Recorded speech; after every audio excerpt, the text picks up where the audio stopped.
नमस्कार। मैं दीपक कुमार मेरे YouTube चैनल स्टडी विद दीपक में आपका स्वागत करता हूं।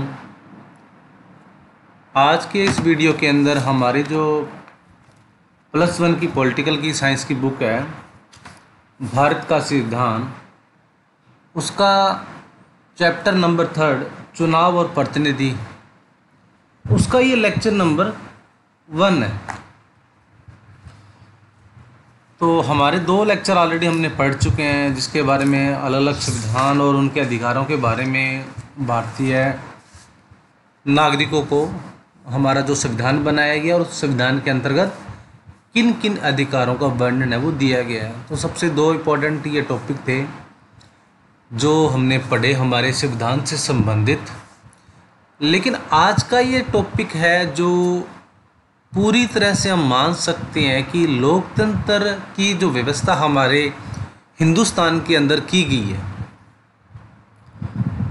और उसका आदर्श रूप हमने देखना चाहते हैं, उसका आइडियल रूप, उसका किस तरीके से क्रियान्वयन भारतीय समाज में, भारत के अंदर जो लोकतंत्र की, डेमोक्रेसी की जो व्यवस्था है वो आप देख सकते हो। तो उसका मुख्य मुद्दा हमारा चुनाव और उसके चुने हुए प्रतिनिधियों के माध्यम के द्वारा ही देख सकते हैं। अब सबसे पहले आपको ये जानना ज़रूरी है कि जिस तरीके से हिंदुस्तान के अंदर ये व्यवस्था बनाई गई है, एक इलेक्शन और इलेक्शन से चुनाव लड़ने के लिए उसके जो प्रतिनिधि है वो इम्पोर्टेंट क्यों है, उसका बनाया जाना, उसका महत्व, उसकी पारदर्शिता किस तरीके से हमारे हिंदुस्तान में संविधान के लिए और लोकतंत्र के लिए ज़रूरी माना जा सकता है। ये बड़ा इम्पोर्टेंट टॉपिक हो सकता है और माना भी जाता है, क्योंकि जो व्यवस्थाएं बनाई जाती है, जो नियम बनाए जाते हैं, जो कानून बनाए जाते हैं, जो नीति निर्धारक बनाए जाते हैं हमारे संविधान के अंदर, हमारे कुछ गाइडलाइन जारी की जाती है। अभी आपने देखा होगा आज कोविड-19 जो पेंडेमिक भी महामारी है, इसकी वजह से इस कारण सरकार ने 20,000 जो करोड़ का राहत पैकेज है वो अनाउंस किया है। किसके लिए? जो लघु और कुटीर उद्योग है, जो श्रमिक हैं, जो प्रवासी लोग हैं और जो इकोनॉमिक्स को डेवलपमेंट है, जो बूस्ट का काम है वो कर सकते हैं। तो ख़ास करके वो इंडस्ट्री बेस्ड हम मान सकते हैं।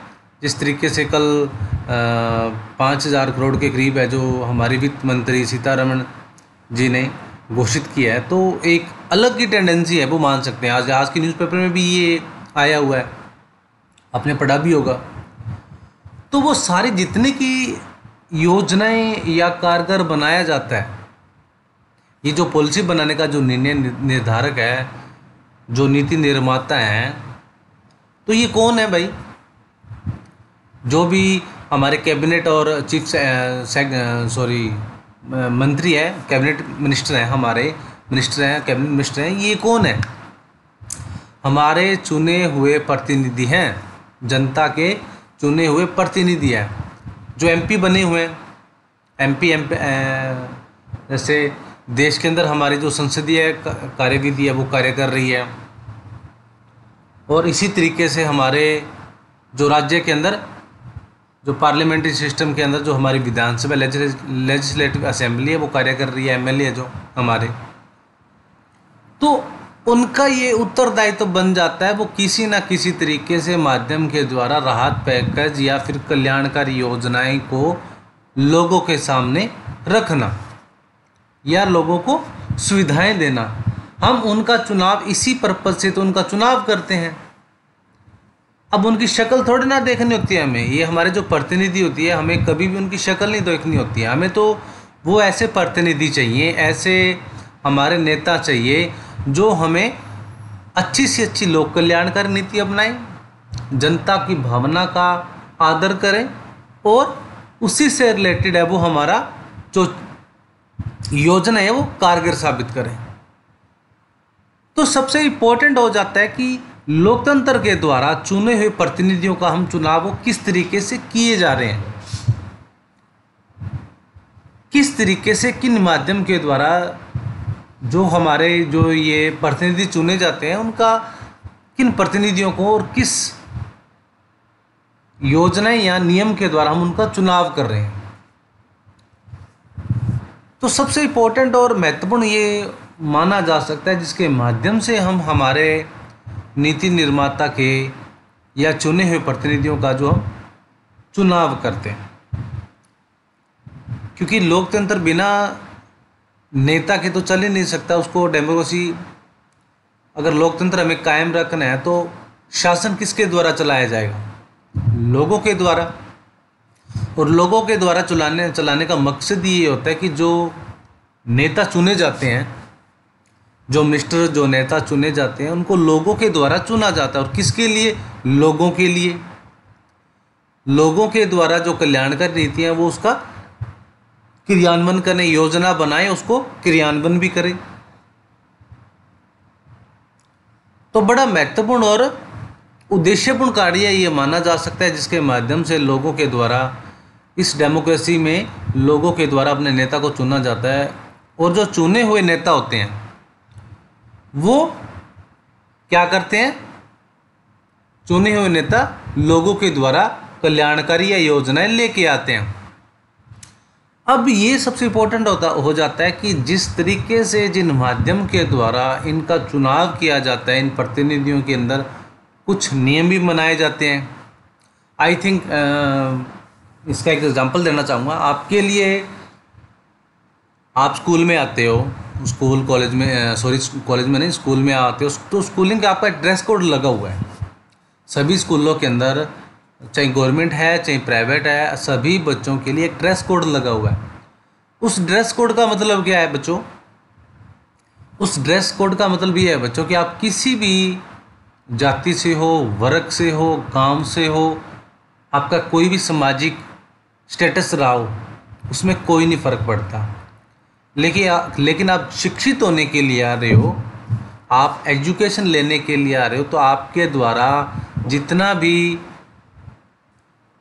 जो आपका रूल है, आपको एक ड्रेस कोड दिया जाता है जिसके अंदर आपका एक ही सिंबल रहता है, आपको पहनने के लिए वो ड्रेस कोड दिया जाता है, चाहे लड़के हो चाहे लड़कियां हो। हाँ, वो थोड़ा अलग अलग हो सकता है, लड़कों के लिए अलग तो ड्रेस हो सकती है पहनने के लिए, लड़के थोड़ा अलग हो सकते हैं, लेकिन होता तो एक ही जैसा है ना। उनका ड्रेस कोड एक ही जैसा होता है ना। और उसके माध्यम से ये प्रदर्शित किया जाता है कि सभी के लिए रूल है वो एक जैसा है। सभी बच्चे स्कूल में ड्रेस पहनने के लिए आते हैं तो वो सभी एक जैसे होते हैं, इक्वल होते हैं ना, कोई अलग अलग नहीं होता। तो सभी के लिए रूल है वो अलग अलग नहीं बनाए जाते, सभी के लिए एक जैसे रूल होते हैं। सभी को उन रूल्स का पालन करना होता है और उन रूल्स के माध्यम से ही स्कूल की जो नीति निर्माता या कुछ जो कार्यप्रणाली है उसी के माध्यम से वो पार्टिसिपेट है वो कर सकते हैं। तो किसी के लिए अलग रूल है वो नहीं बनाया जाता और ना बनाया जाता है, ना बनते हैं। तो ठीक इसी तरीके से हमारे इलेक्शन कमीशन के द्वारा, हमारे चुनाव आयोग के द्वारा, यानी कि जो चुनाव को ऑर्गेनाइज करते हैं, उसको संगठित करते हैं, उसको चलाते हैं, उसका मेंटेनेंस रखते हैं, तो उसके लिए एक हमारा चुनाव आयोग का गठन किया गया है, एक कमीशन का गठन किया गया है। जितने भी चुनाव से संबंधित हमारी क्रियाविधि होती हैं वो उन्हीं के द्वारा नियंत्रित और लागू है वो की जाती है। बनाई भी उन्हीं के द्वारा जाती है, लागू की जाती है, उसका कंट्रोल उन्हीं के हाथों में, नियंत्रण जो चुनाव आयोग है उन्हीं के हाथों में पूरी तरह से जो कंट्रोल है वो रहता है। अब जब ये चुनाव आयोग जब रूल बनाता है तो ये तो होता नहीं कि जितने भी पार्टिसिपेट या चुनाव में पार्टिसिपेट करने वाले जो लीडर हैं, चाहे कांग्रेस से कुछ अच्छे घराने से रहा हो या हमारे बीजेपी से किसी अच्छे घराने से रहा हो या किसी और उद्योग घराने से, टाटा बिरला से अगर कोई खड़ा होकर चुनाव में अगर पार्टिसिपेट कर रहा है तो उसके लिए क्या होगा, कुछ अलग नियम निर्धारित है वो किया जाएगा। कभी भी नहीं होता ऐसे। चुनाव में पार्टिसिपेट करने के लिए सभी के लिए एक जैसा रूल है वो रहता है, नियम है वो एक जैसा नियम है वो रहता है। कभी भी किसी भी प्रत्याशी के लिए प्रत्याशी बच्चों वो होता है, वो चुनाव में खड़ा होता है और उसको पार्टिसिपेट करते हैं। तो उसके लिए अलग नियम का, अलग कानून का निर्धारण है वो किया जाए, कभी भी ऐसा पॉसिबल नहीं हो सकता।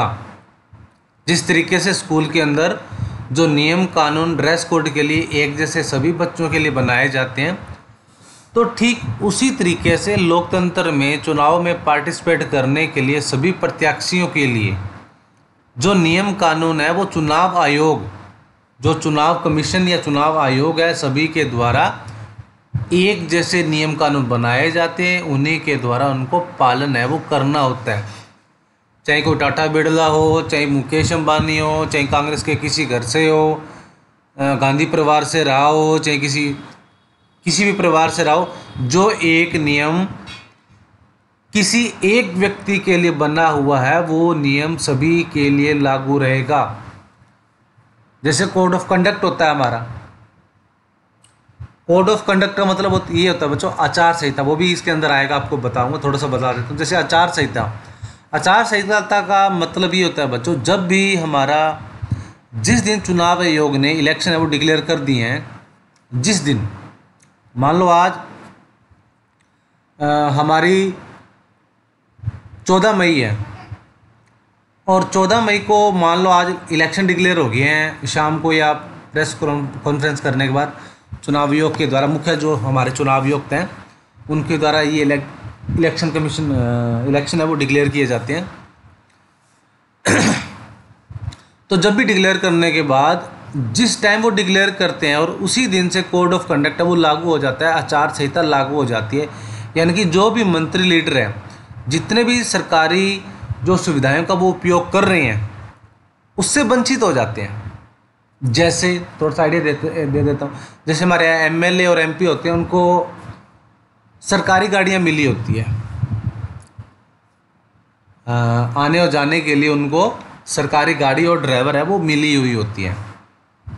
तो मान लो जिस टाइम उनको सूचना मिलती है कि चुनाव डिक्लेयर हो गए हैं या घोषित हो गए हैं, उसकी जो डेट है, उसी समय वो उस गाड़ी को उससे क्या करेंगे, वो छोड़ दें, उनको छोड़नी पड़ेगी।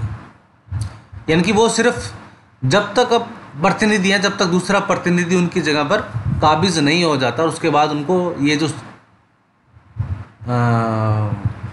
जो सरकारी सुविधाएं हैं ये उनको छोड़नी पड़ेगी। और अन्य जैसे वो घर रह रहे हैं, टेलीफोन है, वो सुविधाएं उनकी चलती रहती है। जैसे किसी चीज़ का उद्घाटन नहीं कर सकते हैं, किसी भी जगह पर वो सरकारी सुविधाओं या एमएलए के नाम पे वो कुछ घोषित नहीं कर सकते हैं।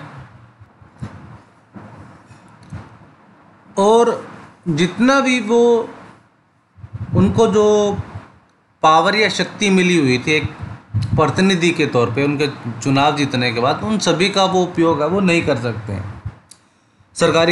सरकार को या सरकारी योजनाओं के माध्यम से लोगों को आकर्षित नहीं कर सकते हैं, किसी योजना के माध्यम से, कोई स्टेटमेंट के माध्यम से। तो वो कुछ ना कुछ ऐसे नियम निर्धारित किए जाते हैं, वो कहीं ना कहीं चुनाव और चुनाव के प्रतिनिधियों के लिए बनाए जाते हैं। तो ये था थोड़ा सा हमारा इसके बारे में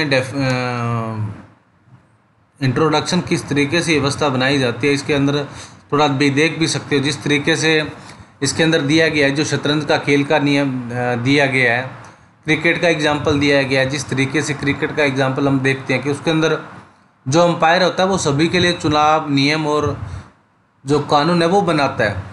और अंपायर का काम क्या होता है, क्रिकेट खेल के अंदर अंपायर का काम क्या होता है, खेल को निर्धारित नियम के माध्यम के द्वारा उसको संचालित करवाना। किसी के साथ वो पक्षपात है वो नहीं करता।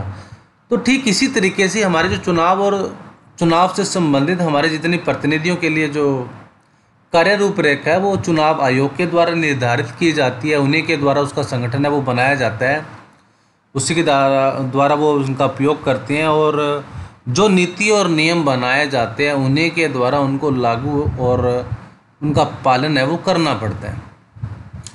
तो जिस तरीके से खेल के माध्यम से हम कोई भी खेल खेलते हैं उसके कुछ नियम होते हैं, वैसे ही चुनाव और चुनाव के प्रतिनिधियों के लिए इलेक्शन में पार्टिसिपेट करने के लिए, चुनाव लड़ने के लिए कुछ सरकार के द्वारा नियम निर्धारित बनाए जाते हैं, किए जाते हैं, और उनके माध्यम के द्वारा ही वो उस इलेक्शन का उपयोग है वो कर सकते हैं, यानी कि कुछ नियमों के द्वारा ही उनका उपयोग है वो किया जा सकता है।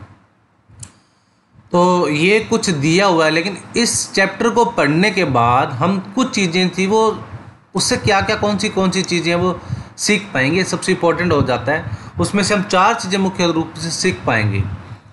जैसे चुनाव की विभिन्न विधियां, हमारी इलेक्शन पॉलिसी के अंदर कौन सी हमारे जो विधियां हैं, वो कौन से नियम हैं या विधि हैं जिनके माध्यम से हम इलेक्शन में पार्टिसिपेट करते हैं और उनसे सीख पाते हैं। अपने देश की चुनाव व्यवस्था की विशेषताएं, हमारे देश के अंदर जो चुनाव व्यवस्था अपनाई जाती है उसकी कौन सी विशेषताएं, समानुपाती है, एकल संक्रमणीय है, अलग अलग जो प्रणाली अपनाई जाती है, अलग अलग प्रणाली के माध्यम से इनका इलेक्शन है वो किया जाता है, चुनाव है वो किया जाता है, सबसे इम्पोर्टेंट हो जाता है। तीसरा है हमारा स्वतंत्र और निष्पक्ष चुनाव कराने के प्रावधानों को महत्व। हम जो ये इलेक्शन करवाए जाते हैं इनका किस वजह से स्वतंत्र हो और निष्पक्ष हो, किसी के फेवर में इनका जो वोटिंग है वो ना करवाई जाए, ये सबसे इम्पोर्टेंट माना जा सकता है। ये बात इसके अंदर हम सीख पाएंगे। और लास्ट है चुनाव सुधार पर होने वाली बहस, यानी कि कुछ हमारे चुनाव उसके अंदर सुधारों की गुंजाइश है, अभी भी उसमें सुधार करने के बाद उसमें जो बदलाव है वो किए जा सकते हैं, जिसके माध्यम से कुछ चेंज है वो लाए जा सकते हैं। और बदलाव कभी भी किसी के लिए तो घातक सिद्ध नहीं होते, वो समय के साथ वो अनुकूल है वो माने जा सकते हैं।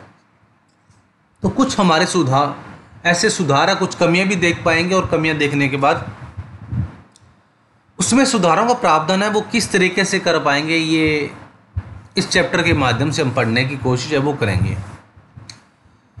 तो ये था हमारा आज का लेक्चर, आज का वीडियो लेक्चर, जिसके अंदर हमने थोड़ी सी इंट्रोडक्शन पढ़ी इसकी, और इसके बारे में आपको क्या क्या इस चैप्टर के माध्यम से पढ़ पाएंगे और क्या हम सीख पाएंगे, और क्यों चुनाव और उसके जो चुने हुए प्रतिनिधि है उसका इम्पोर्टेंस रोल है वो लोकतंत्र के अंदर या हमारे संविधान के अंदर माना जा सकता है। ये बड़ा इम्पोर्टेंट क्वेश्चन उठता है हमारे ऊपर। तो इन सभी का जो हमारा आंसर है वो आगे जैसे जैसे हम चैप्टर पढ़ेंगे उसके अंदर आप अच्छे से डिटेल से पढ़ पाओगे, क्योंकि चुनाव और उसके जो प्रतिनिधि होते हैं सबसे इम्पोर्टेंट रोल माना जा सकता है किसी भी देश के लिए, संविधान के लिए, कानून के लिए, उन देश के नागरिकों के लिए।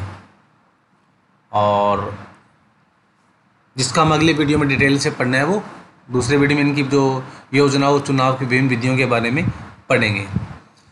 तो अगर आप मेरी वीडियो को पहली बार देख रहे हो तो मेरा चैनल स्टडी विद दीपक को सब्सक्राइब कर लो, मेरे यूट्यूब चैनल स्टडी विद दीपक को सब्सक्राइब कर लो, और दिए गए बेल आइकन को क्लिक कर लो, जो बेल आइकन दिया है कि उसको क्लिक कर लो, ताकि जब भी वीडियो अपलोड हो उसका नोटिफिकेशन आपको मिलता रहे।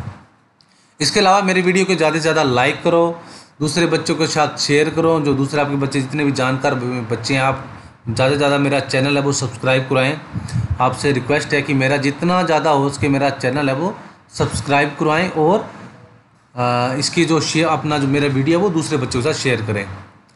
तो मिलते हैं अगले वीडियो में नए लेक्चर के साथ, तब तक stay home, stay safe and be positive.